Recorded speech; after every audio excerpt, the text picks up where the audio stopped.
kabar semuanya? Baik. Alhamdulillah. Bagaimana hari ini? Sudah siap belajar dengan Ibu? Siap. Harus siap ya. Nah, hari ini di tahun baru 2023 kita ketemu lagi ya di kelas ya. Bagaimana tahun baru? Biasa aja. Nggak liburan. Harusnya liburan dong tahun baru. Nah, untuk pembelajaran hari ini sebelum kita mulai belajar ya, alangkah baiknya kita untuk berdoa dulu ya. Yang menyiapkan doa, silakan KM-nya. Duduk siap. Siap. Sebelum memulai pelajaran pada kali ini, alangkah baiknya berdoa dipersilahkan. Selesai. Memberi salam.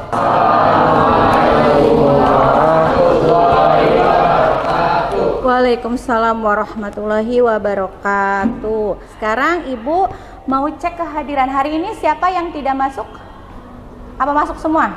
Masuk semua, Bu. Masuk semua, alhamdulillah ya. Tahun baru, semangat baru, semuanya sehat dan hari ini semuanya masuk. Nah, untuk pembelajaran hari ini sebelum kita mulai, untuk menanamkan rasa nasionalisme kita, bagaimana kalau kita sekarang menyanyikan lagu wajib nasional? Siapa yang bisa memimpin di depan jadi dirijen? Silahkan ke depan. Oh ya, Dina, silahkan. Semuanya berdiri ya, lebih semangat ya. Hari ini kita akan menyanyikan lagu Berkibarlah Benderaku. Semuanya bisa ya?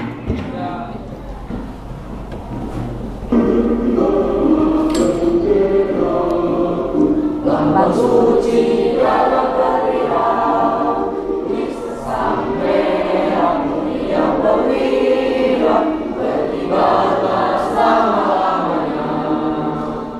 Silakan duduk semuanya. Di pertemuan sebelumnya kita sudah belajar apa? Teks apa? Ya, teks pidato persuasif. Nah, hari ini kita akan melanjutkan pembelajaran ke bab selanjutnya.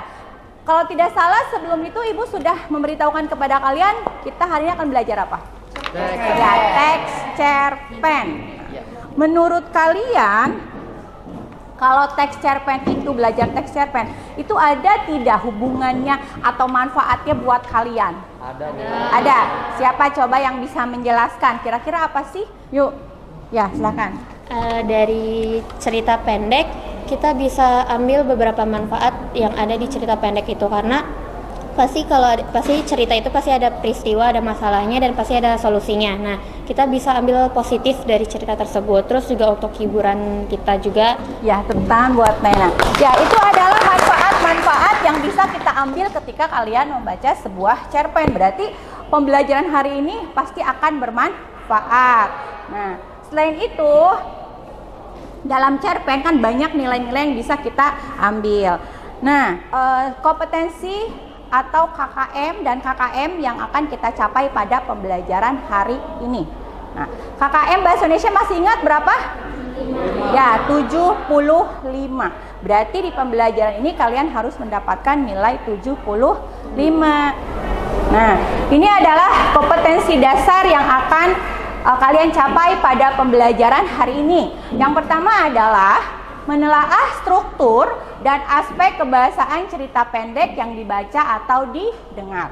Ini pengetahuan, dan keterampilannya adalah kalian akan mengungkapkan pengalaman dan gagasan dalam bentuk cerita pendek dengan memperhatikan struktur dan kebahasaan.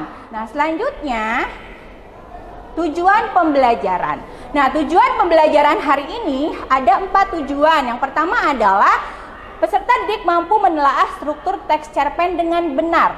Yang kedua, peserta didik menelaah aspek kebahasaan. Nah, berarti kalian harus bisa mampu menelaah aspek kebahasaan pada teks cerpen. Yang ketiga, peserta didik mampu membuat kerangka teks cerpen dengan memperhatikan struktur dan unsur kebahasaan dan isi secara lisan dan tulis dengan benar. Dan yang terakhir atau keempat, peserta didik mampu membuat teks cerpen dengan memperhatikan struktur dan aspek kebahasaan teks cerpen dengan benar. Nah, mekanismenya, pembelajarannya seperti apa?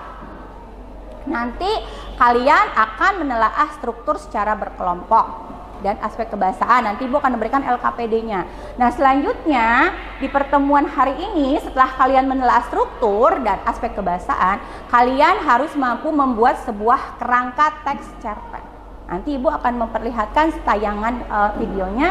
Dan yang terakhir adalah di pertemuan kedua nanti di minggu depan, hari Selasa ya. Berarti nanti kamu akan membuat teks cerpen. Gimana kira-kira? Bisa ya semuanya ya? Bisa. Nah, sebelum Ibu menjelaskan apa itu cerpen, apa itu unsur kebahasaannya, ada yang tahu nggak teks cerpen itu apa? Teks cerpen atau cerita pendek adalah sebuah karya sastra yang memaparkan atau menceritakan suatu kisah manusia beserta dengan makhluk hidup lainnya yang dituangkan dalam kisahan singkat. Nah, berarti teks cerpen itu cerita tentang peristiwa, tentang ada tokoh-tokohnya tapi singkat. Ya, tepuk tangan buat orang tua. Nah, gua akan bagi kelompok. Kelompoknya kita harus heterogen ya, harus berbeda. Nah, ini ada video. Sekarang Ibu akan memperlihatkan teks cerpen tapi dalam bentuk video. Ya, sekarang silakan diperhatikan. Sambil kita nanti telaah, ya. Aku Sakila Fauzia. Terdengar tidak? Terdengar saya belakang? Aku membuat karangan cerpen yang berasal dari nilai cerita rakyat Tangkuban Perahu. Ya. Bagus gak cerpennya? Bagus gak cerpennya ya? Nah, itu adalah contoh cerpen. Jadi setelah kalian menonton ya, apa coba yang kalian rasakan? Ada motivasi kan? Ya. Kok terharu, ada motivasi di situ. Jadi kalian setelah membaca atau melihat cerpen di video itu, manfaatnya banyak kan buat kalian. Nah, berarti dalam membaca sebuah cerpen dalam kehidupan kita sehari-hari pasti banyak manfaatnya. Nah, itu kan cuplikan cerpen nih. Nah, sekarang kita akan membahas materinya. Nah, ayo kita simak penjelasannya.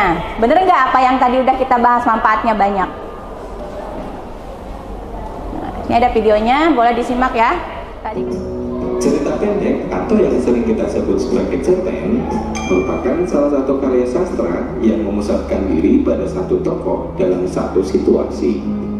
Di dalam cerpen kita akan banyak menemukan berbagai karakter tokoh, mulai dari tokoh yang baik, jahat, dan sebagainya.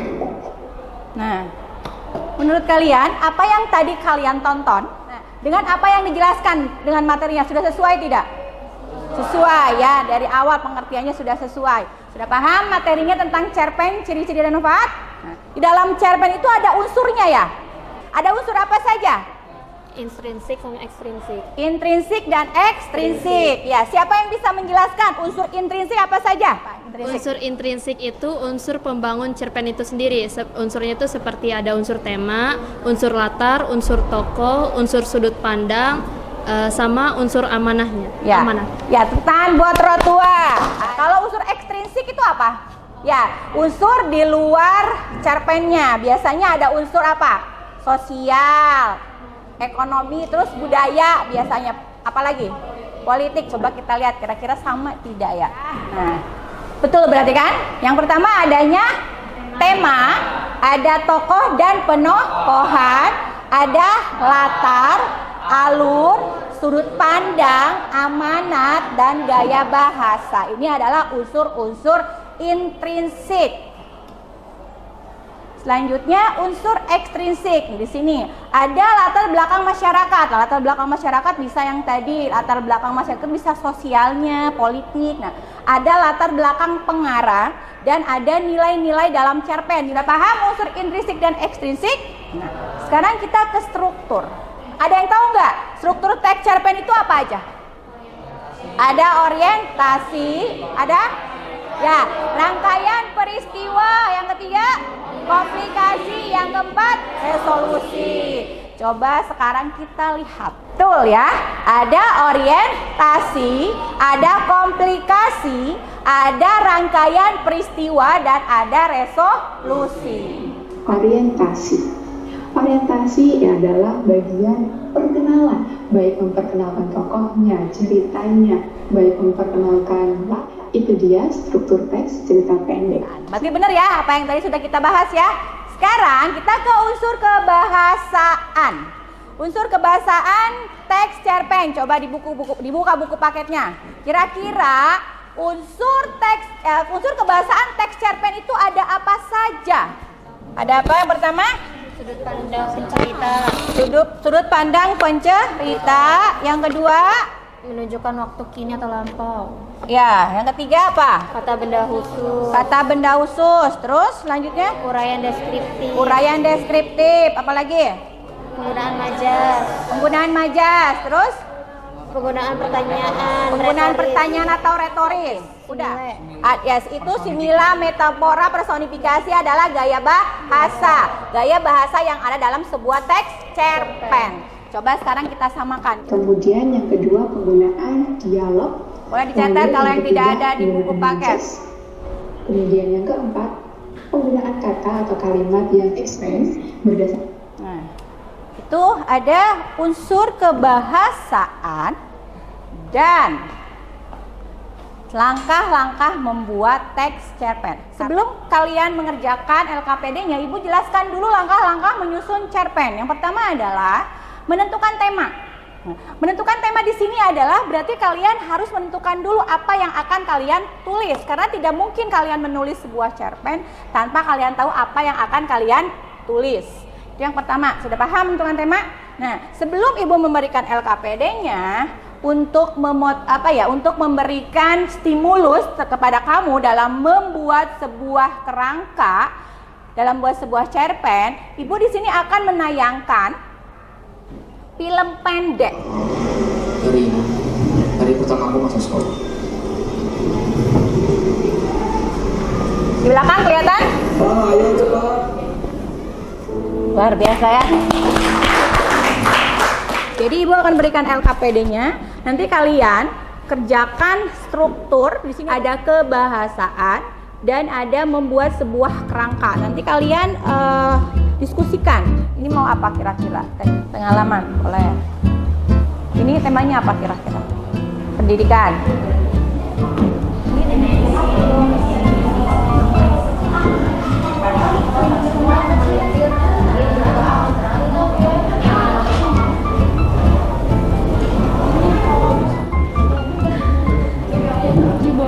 Ini tadi dari sini ada digarisin dari sini sampai sini. Sekarang LKPD-nya semuanya sudah selesai. Berarti tinggal minggu depan. Ini kan kalian sudah sampai membuat kerangka, ya.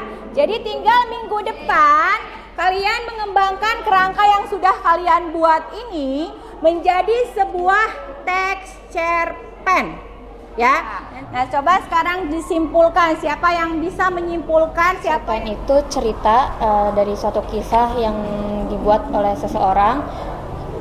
Cerita tersebut singkat dan juga bisa dibaca selama 10-30 menit. Lalu juga manfaat teks cerpen itu untuk menghibur, serta ada beberapa manfaat dari pesannya juga. Teks cerpen ada struktur dan unsur kebahasaannya. Kita juga harus memperhatikan orientasi, rangkaian peristiwa, komplikasi, dan resolusinya. Itu banyak sekali manfaat yang bisa kalian dapatkan ketika kalian belajar teks cerpen. Jadi bukan semata-mata hanya saya tahu teks cerpen seperti ini, tapi ada manfaat untuk kehidupan kalian di masa depan. Tepuk semangat. Semangat. Semangat. Ya, teman-teman, kita akan ketemu hari Selasa dengan materi masih teks cerpen. Ya, tapi kalian di pertemuan selanjutnya adalah menyusun teks cerpennya. Duduk siap. Siap. Sebelum mengakhiri pembelajaran pada kali ini, alangkah baiknya berdoa dipersilakan. Selesai. Memberi salam. Assalamualaikum warahmatullahi wabarakatuh. Waalaikumsalam warahmatullahi wabarakatuh. Terima kasih untuk hari ini ya, sampai bertemu lagi minggu depan. Pulangnya kalian hati-hati, selamat sampai rumah. Kasih ya. Assalamualaikum warahmatullahi wabarakatuh.